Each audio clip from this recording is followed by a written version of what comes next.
Sri Guru Charitra, Chapter 36, Achara Dharma. This chapter describes the plight of the Brahmin woman who went for Paranna Bhojana. Guru Nath explains to the Brahmin woman and her husband some of the Vedic injunctions. Namdharak was all raptures and joy listening to the glorious narrative of Guru Leelas from the lips of Siddha Muni. He said he was at a loss to know how he could express his gratitude to Siddha Muni, who had come to him like the rising sun, dispelling his ignorance and filling him with the light of wisdom. He said that his thirst and yearning to hear more and more of the Guru Leelas was insatiably increasing. Siddha Muni, pleased with the yearning of Namdharak, continued his narrative. Gangapur had become a great center of pilgrimage because of Sri Narasimha Saraswati's stay there and his association with the place.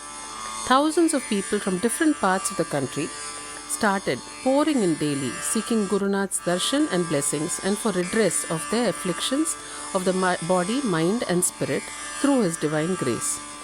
In Gangapur at that time there lived a Brahmin who was very devout. He never accepted gifts from any. He never used to go to Samaradhana where cooked food, paranna, was fed. He used to maintain himself and his family on dry alms, cereals offered to him. His wife had a bad temper. She used to tell him every day that he should accept paranna, which would relieve their troubles to a large extent. Every day, many people used to come to Gangapur and perform Samaradhana. At Samaradhana, couples are invited for bhojan.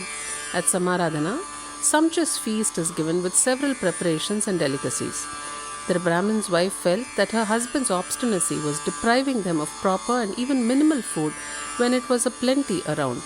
But the husband was never in an agreeable mood to their going to Samaradhana feast. Once a woman went to Sri Narasimha Saraswati and requested him to tell her husband to change his mind and to accept invitations to Samaradhana Bhojana. To this, Guru Nath agreed and prevailed upon the Brahmin to comply with the wishes of his wife once at least. How could anyone disobey Guru Nath's command? When the Brahmin and his wife went to the Samaradhana feast, a strange thing happened. The woman had an obnoxious vision of dogs and swine hovering around her plate of food, and she felt a revulsion and nausea to partake of the food, though it was lavishly served and was rich with many delicacies.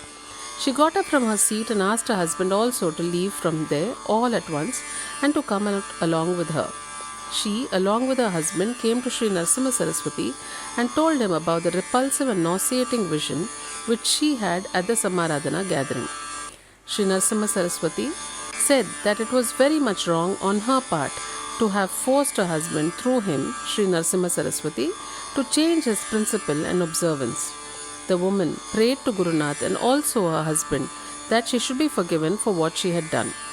As the Brahmin was feeling very sorry for having broken his rule, Guru Nath told him that he was not to worry about it any longer.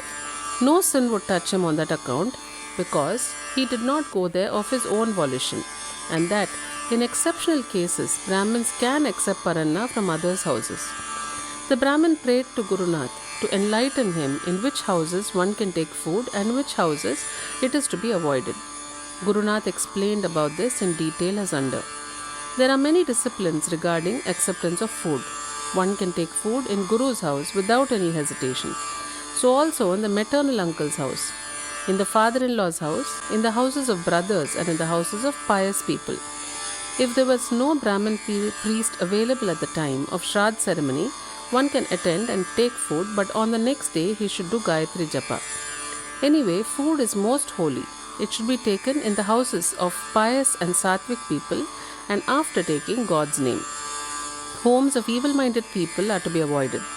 Food is not to be accepted from greedy people, people who are not doing their duty to their family, people who are proud and egoistic, people who indulge always in self-praise and talking ill of others, people who are ill-tempered, people of immoral conduct, people who are addicted to drinking wine and other intoxicating drinks, people who delight in harming others, people who regularly live on paranna, etc.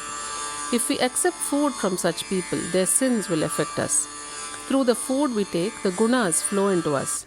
The food should promote sattva guna, that is pure, cool and enlightened temperament in us.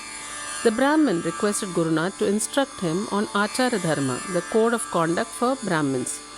Gurunath said that Parashar Smriti laid down in great detail under Achara Samhita the code of conduct for the Brahmins, who are the spiritual custodians of the community and the society. The Achara Samhita is something like the Bhagavad Gita for the Brahmins. It is, so to say, like a fifth Veda. It lays down daily principles and disciplines to be strictly observed by a Brahmin from dawn to dusk. The disciplines laid down are as under, and whoever meticulously observes them will attain everything and will never suffer from any want, nor will ever be subject to grief. Early morning prayers.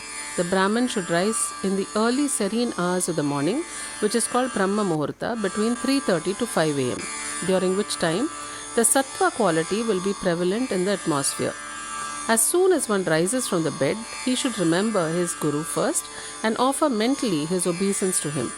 He should then offer his obeisance to God and the deities, Trimurtis, the sun god and the Navagrahas, etc. Then to the sages, the Pitridevatas, and to the parents. He should not let the mind wander away. He will have to dwell his thoughts on Guru and God only for some time at least. He is advised to have the first darshan of the cow, Gomata, before he does anything else. Achamana. After offering obeisance to the cow, he should gargle his mouth and then do Achamana by sipping in a little water. Achamana is to be practiced many times during the day. If there is no water available for the Achamana, if he just touches his right ear, that is said to be sufficient. The right ear is said to be the seat of Agni, the fire god, Varuna, god of seas and the air, Surya, Chandra and other deities. Achamana is to be done at the time of taking food and while retiring to bed also. Achamana is believed to endow longevity as well as good health. Achamana is to be done taking the Guru's or God's name and chanting the appropriate mantras. Swadhyaya or Vedic chant or meditation. Till sunrise and before he goes out for his morning ablutions, he will have to devote either to chanting of prayers, recital of Vedic mantras or meditation. Morning ablutions. After dawn, one should attend to the calls of nature. At that time, he should keep silent. He should then clean his mouth and teeth. The twigs of trees which are to be used for cleaning the teeth are listed. After this, one should take his bath. It cleanses and refreshes the body and drives away laziness. It endows strength, longevity, intellectual brilliance, etc. It cleanses away the effect of bad dreams and also drives away poverty and all ills. Brahmacharis are to bathe in the mornings and all householders both in the morning and in the afternoon, and the ascetics in the mornings, in the afternoon as well as in the evenings, that is all 3 times during the day. Whatever water one would be using for bath, he should deem it as the waters of the holy Ganga flowing down from the feet of Hari and which would endow both physical as well as mental and spiritual purity. When water is not available or when one is sick, one should recite the Apohista mantra and do Marjana 3 times. This is called Mantra Snana. Doing Vishnu Nama Sankirtan is also called Manasika Snana. Taking darshan of the Guru or sprinkling the water after washing the feet of the parents is called Tirtha Snana. On the days of vratas, shraddhas or after the birth ceremonies or death ceremonies in the family or the 10th day of the pollution period, hot water bath is prohibited. On auspicious occasions like marriage or other functions, cold water bath is prohibited. In flowing water of a river, one should face opposite the current, and in tanks etc., one should face towards east and then take the bath. If one takes oil bath on Sundays, it could lead to disease. On Mondays, it could lead to draining away of the energy. On Tuesdays, it could lead to death. On Wednesdays, it endows wealth, Lakshmi Prapti. On Thursdays and Fridays, it could cause the impairment and danger to the health of the children, Santana Nashtam. And on Saturdays, it brings in all auspiciousness, health and wealth. Housewives are not to take hair bath daily. On the days when one has taken oil bath, he is not to apply bhasma. On all other days and at all other times, he should necessarily apply bhasma on his forehead. Gopi Chandan is to be applied by those devoted to the form of Hari. It is called Urdhva Pundra, vertical markings, and it is equally meritorious like Bhasma Dharana, which is to be applied in horizontal lines, Tripundra. However, Whoever applies both Bhasma and Gopi Chandan is equally dear to both Hara and Hari. Sandhya Vandana. Sandhya Vandana, which is done in the very early mornings before the stars disappear in the sky, is most ideal, Uttama. The Sandhya Vandana done before sunrise, even though the stars have set, is of intermediate merit, Madhyama. The Sandhya done after the sunrise is of the lowest merit, Adhama. The evening Sandhya done before the sun has set is most meritorious, Uttama. The Sandhya done after the sun has set but before the stars have appeared is of intermediate merit, Madhyama. The Sandhya done after the stars have appeared is of the lowest merit, Adhama. The afternoon Sandhya also has to be done at the right time, Arghya. There is much significance behind the Arghya Pradhan rite. There are said to be 33 crore demons, evil forces called Mandehas, who try to block the way of the sun. The Arghya Pradhan, done together with the chant of Gayatri Mantra, drives away or destroys these demons and helps to clear the way for the sun. The sin caused by the destruction of the demons is absolved by the chant of the Asavadityo Brahma Mantra while doing the Pradakshina. All the 3 times of the day, mornings, afternoons and evenings, the Gayatri Mantra has to be chanted 108 times at least each time. Chanting it 1,000 times absolves from many of the ordinary sins. Chanting it 10 million times annihilates all the sins. Gayatri Mantra is the very essence of all the Vedic hymns. It is the most potent and protecting mantra. If any interruption comes, for whatever reason, when doing the chanting, the right ear has to be touched. In case one is obliged to talk with anybody while doing the japa, he will have to recite the Tat Vishto mantra. The chanting has to be done silently and mentally. Auposan and the Panchayagnas. After performing the Sandhya Vandana, Auposan has to be necessarily done.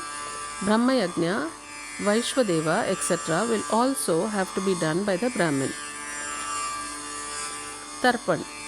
To appease and please the Vasus, Rudras, Adityas, Devarishis and Pitrus, Tarpan has to be offered. On Deepavali, 3 palmfuls of water oblations have to be offered to Lord Yama, Chitragupta, etc. to get rid of the troubles caused by disease, sins, Shani, etc. It will avoid premature death and endow longevity. On the Krishnashtami day in the month of Magha, Tarpan has to be offered to Bhishma. Thereby, all the sins committed during the entire year will get absolved.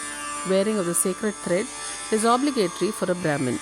One who discards or does not wear the sacred thread loses his Brahmin rights. The thread is a sacred bond linking man to God. It is symbolic of Gayatri, the eternal protector. These disciplines are inviolable for a Brahmin. Whoever follows these injunctions and observes the disciplines will never suffer misery.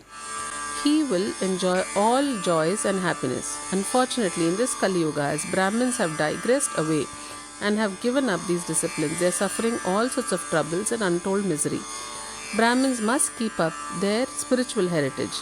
They must keep up their dignity by the purity of their conduct. Then alone they are worthy to be called Brahmins and can help the Brahminic culture to survive and dharma to be sustained in the world. Thus ends the 36th chapter of Sri Guru Charitra describing the Achara Dharma for the Brahmins. Glory to the All-Merciful, the Omnipresent and the ever-responsive Guru Nath.